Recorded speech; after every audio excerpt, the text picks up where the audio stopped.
Hi guys, it's time for another question and answer with Simply Intertwined. This question is about blankets, and a person asked me how many rows to make a baby blanket. And it really isn't a question that has, to me, a set formula, because there's factors that come into it. One, the loom you're using. For example, if you're using a loom like this that has like a small gauge, you may have to do more rows than you would on a nifty knitter that has a bigger gauge, which is the space between the pegs. It's going to depend on the yarn you're using. Are you using a bulky yarn, or are you using a simple worsted weight number 4? The bulkiness of the yarn comes into factor too. And the other thing is probably how big do you want the blanket? Are you shooting for it to be a small blanket for maybe over a car seat when they're in the car? Are you shooting for a blanket that's for a stroller where you want it more narrow instead of a big blanket? Are you shooting for a crib blanket? It's really, there's a lot of factors that go into how many rows you need, and it's not as simple as, you know, asking me, well, how many rows? It's really hard because there's so many different patterns out there. There's so many different looms out there that really change up how big you might actually, or how many rows you actually need.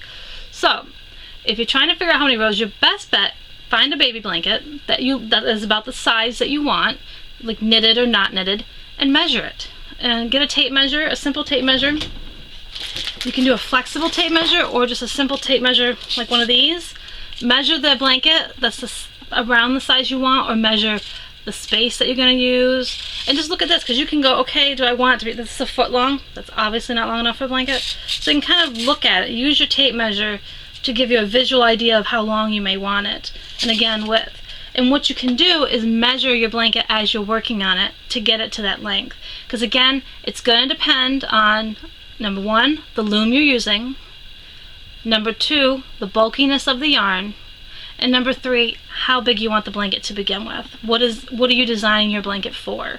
The use of it. So again, a tape measure is actually a pretty handy thing to have. And your best other thing to have is when you're working on it is a row counter, so that as you're working with that particular yarn, you can keep track of your rows, and you'll know for next time that when you use that particular yarn on that particular loom, you need X amount of rows. So keep track of things like that. It will help you the next time you do a blanket. So I hope this helps. Again, you know, those are the 3 components I feel. And when people ask me, you know, how many rows for a blanket, it's always hard to say, because again, those are the 3 variables we have to look at: the yarn, the loom, and what you want the blanket designed for.